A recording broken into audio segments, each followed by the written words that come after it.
O eto, punta ho tayo dito kay Attorney Ligutan na po. Si Eto ang star of the night po no? Si Attorney Ligutan, mga bossing, chipa mo sir. Malupit po, talagang madami po ang napapahanga. Kung ako, kasi may law firm kami, may mga lawyer kami, mga kababayan, no? Shout out sa Alpha Law. O yan, magaling ho yan mga yan, mga boss chipa mo sir. No, sila Attorney Panela. May lawyer kami. Pero kapag kayong ano din po yan, kapag kayong alam nila na hindi kaya ng team nila yung kaso, yung ikakaso ko o yung kakasuhan ko, sasabihin niyan, "Oh Mark, hanap tayo ng ibang mas magaling." Ang pipiliin ko po, mga boss chief amo sir, kung kaya naman ng aking bulsa at kaya naman ng kaperahan ko, ito po, yung kay Attorney Ligutan po, mga kababayan. 'Di ba? Alam mo, Boss Mark, niloko lang talaga tayo ni Digong. Sabi ni Mancio Mengulio, totoo ho. Magaling ho. Tingnan mo talaga na lang. Pakinggan ho natin si Attorney Ligutan. At dito na nga po, tingin ko, alaglag ang tuka ng Vice Presidente dito. Right after encashment, pagkatapos pong ma-encash yung 125 million pesos, Biruin mo, ano? wala pang proyekto. Pero nag-e-encash na ng 125 million pesos. Saan ka ba naman nakakita noon? Yung iba ho, mga kababayan, kapag kayong may mga ganyan, meron kaming proyekto, ganito, ganyan. Sige, alamin mo muna, kwentahin mo ng lahat kung ano yung mga gastos, ganito, ganyan, bago tayo maglabas ng pera. Dito, encashment, isang bulto po Isang bagsakan, 125 million pesos. Anak na putra kasi, no? Sabi ni Sir Sunny Reyes, tapos binulok lang at na-expire lang ang mga supply. Correct. Sayang lang siguro iniisip na ang dami nating in-order na face mask, ang dami nating in-order na mga face shield, ang dami nating mga in-order na mga bakuna. Pahabain muna natin itong COVID na ito. Di ho ba? Alam yung mga galawan nila. Game, si Attorney Ligutan na. right after encashment, pagkatapos pong ma-encash yung 125 million pesos, Abing sulit, shoutout sa iyo. tinawagan mo sino? CSO officer, Your Honor. Colonel La La Chica. Chica. To quote, sinabi mo doon, you called him and you told him na eto na yung ready na yung 125 million pesos. Tama po ba? Sinabihan ko po siya, Your Honor, na na-encash ko na po ang cheque for the confidential funds. Talaga, ano nga ba talaga sila chika dyan, ano? Ang lupit mga kababayan Lahat ng sabihin niya, okay na para kay Gina Acosta. Samantalang si Gina Acosta, disbursing officer Yes, ma'am. Question. Ikaw yung special disbursing officer. Correct. Ikaw yung nag-prepare ng confidential, yung physical financial plan. Hindi mo masabi kung empleyado ba. Hindi mo masagot-sagot yung napakasimpleng tanong.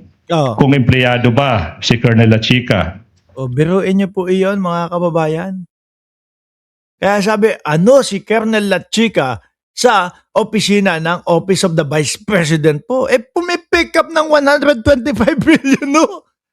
Pero hindi ho basta-basta pera yon. Tapos, 125 million, meron na silang withdraw. Wala pang proyekto. Ngayon, di ho ba ganito mga kababayan? Sa simpleng paghingi na lang po natin ng pera, no, sa ating mga magulang. Ngayon bago kayo bigyan ng pera ng inyong magulang, bukod po doon sa mga baon, kasi yung mga baon-baon po natin, yung mga pa 30-30 pesos, mga 50-50 pesos po, mga kababayan, normal na yun 'Di ba? Ipangkakain at ipangkakain, pamasahe mo papunta doon sa eskwelahan mo, 'di ba? Rosewin Isidro. Ngayon, hihingi ka ng extra. Kumbaga pondo, nay, tay, pengi naman po ako ng pera, no? Magkano? Sabihin mo, 150 pesos po yung pera na hinihingi ko. Nandiyan po yung tanong. Ano, at saan gagamitin yung pera na ito? Di ba? Kapag ka wala kang nasabi, bakit ka hihingi ng pera? Kumbaga, kung itutugma po yan doon sa Office of the Vice President, may 125 million ng winidraw, pero walang proyekto. Paano ho yun? Mga kababayan, ibang klase yun doon sa kanila. Para mabigyan ka, kasi po bibili ako ng proyekto. No? Pinapagawa po kami ng bahay kubo bembangan doon sa aming eskwelahan. Yan, ganyan. No, ano mga kailangan? Bibili po ako ng mga stick, bibili po ako ng mga glue, pandikit, bibili po ako ng mga typewriting, pangpintura, etc. Ganito po. Kaya umabot po ng 150. Okay, sige, aprobado ni nanay tatay. Sige, go! Ayan yung pera. Doon sa kanila, basta biglaan nila. Winidraw ko na po yung 125 million. Okay na po, pick upin nyo na. Ang saklap, mga kababayan, ng nangyari sa pera ng mamamayang Pilipino, sa pera ng mga kapwa natin Pilipino ho. The question is, why did you have to call Colonel Lachica to inform him, Colonel Lachica, ready na ang 125 million pesos? Bakit? Kasi po, may instruction po sa taas, Your Honor, ang aking head of agency na kung ma-encash ko po ang cheque, i-release ko po kay Sir Lachica, kinsa iyang gi-designate nga Nakita nyo ho, mga kababayan? Paano nyo ngayon ilalabas si Sara Duterte dito? Paano ninyo sasabihin na hindi kasama na dapat yung mga special disbursing officer lang ang malaglag dito? Kung ang mga pag-uutos po ay galing doon sa taas. Di ba?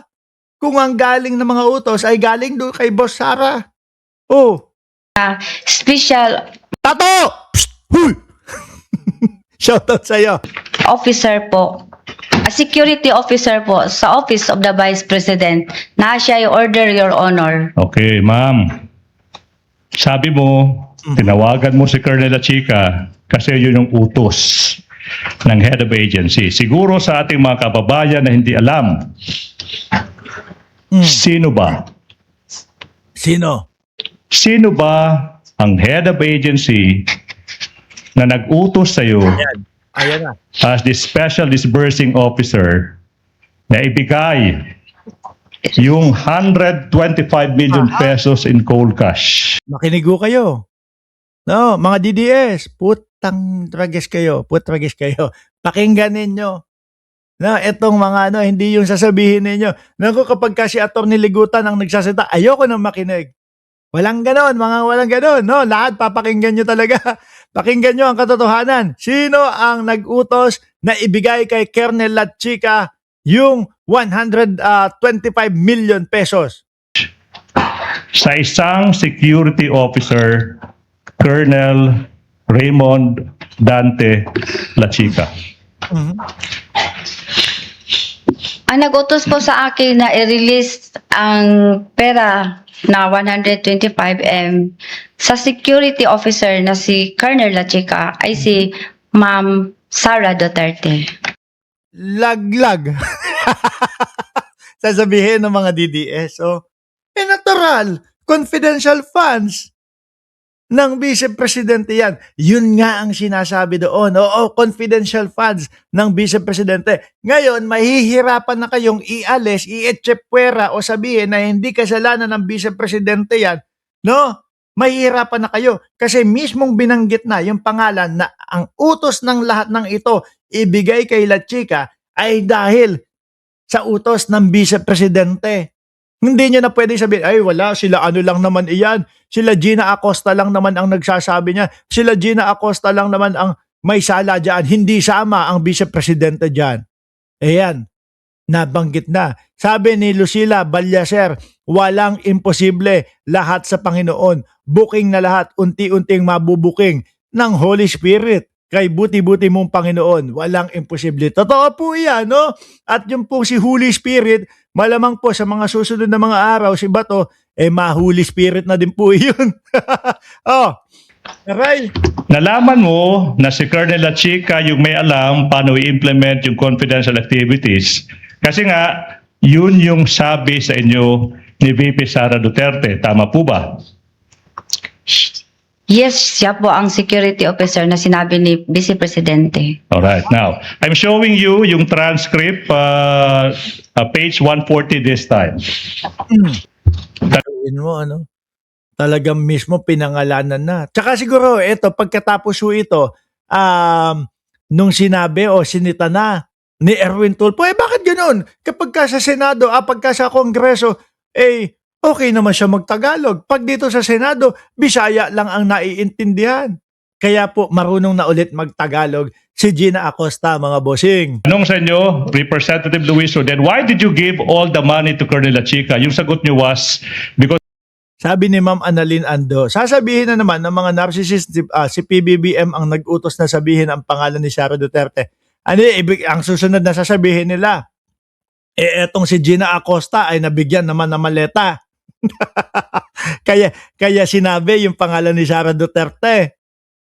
Sabi ni Rosewin ulit, patay ka Acosta kay Lustay, may lumilipad ng PC na nakaabang sa iyo. Tingin ko hindi niyan gagawin kay Gina Acosta. Manang-manang nila ito no? Kumbaga, maaawa pa din ito. Kaya nga yung di ba, pilit na itinatangke at pilit na isinasalba ni Gina Acosta si Sara Duterte. Ang ginawa na lang po doon sa Kongreso ay nag-arti-artihan na lang po. Kunyari, masakit ang dibdib.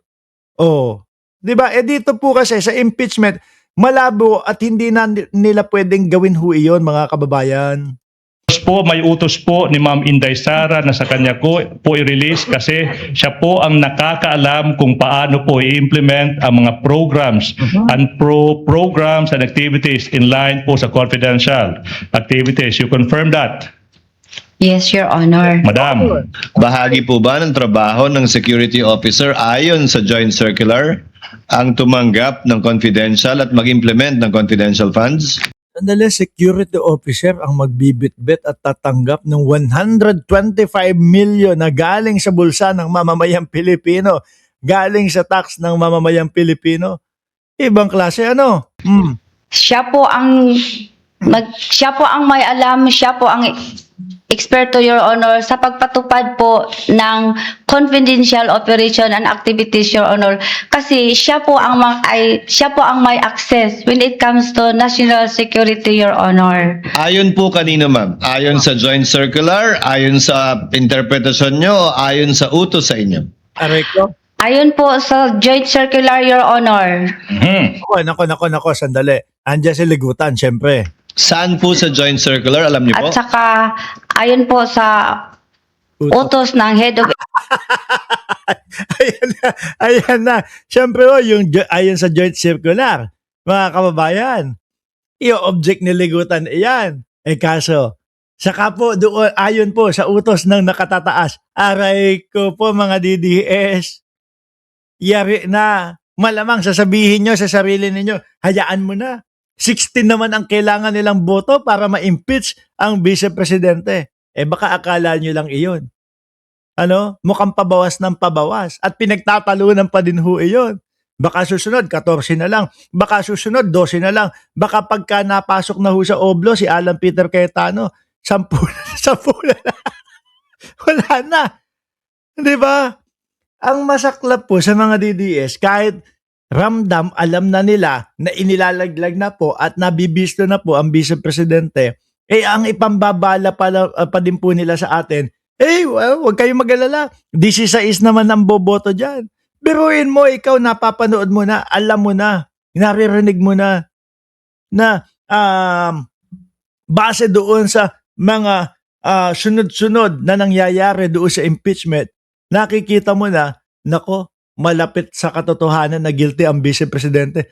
Ang iyayabang mo ay okay lang yan. 16 naman ang kailangan na Ibig sabihin, tinatanggap mo na corrupt yung tao at sinasaluduhan mo pa din at sinusuportahan mo pa din. Ikaw ang sakit ng bayang Pilipinas. Di ba? Kasi patuloy kang sumusuporta doon sa mga magnanakaw. Huwag kayong magagalit mga DDS. Hindi ko pa din hanggang ngayon tinasabi na magnanakaw ang Vice Presidente. No? Example lang iyon. Pero, syempre, sa utak namin, dahil ganyan nga po ang nangyayari, ganyan yung mga sinasabi niyang kanyang mga staff, ganun na din ho para sa amin yun. Para sa akin lang naman po. Okay? Ayon po sa Joint Circular, Your Honor. Mhm. Saan po sa joint circular? Alam niyo po? At saka, ayon po sa utos ng head of agency, kasi meron po siyang security officer na order, Your Honor. Counsel, your witness. Of course, iisa-isahin natin yan. Yeah. Sinabi mo na sa joint circular, yung basihan, na po pwede yung security officer, okay, mag-disperse. Wag si Atty. Ligutan. Di ba? Wag si Atty. Ligutan. Talagang inaral yan. ng confidential. Hindi ho kagaya nung mga senior Agila. Yung mga senior Agila na inyong mga lawyer dyan. Putik na yan. Makita, sabi nung iba, lawyer nila si Kiray. Sabi nung iba, lawyer nila si Kiray. Tapos yung isa daw po si Miss Tapia. Yung huli, napansin ko, si Senior Aguila na ang ipinadala ho, mga kababayan. Baka maghimala. Funds. Ma'am, I will give you all the time you will need. Basahin. 2015 Partida, 2015. Na joint circular. circular.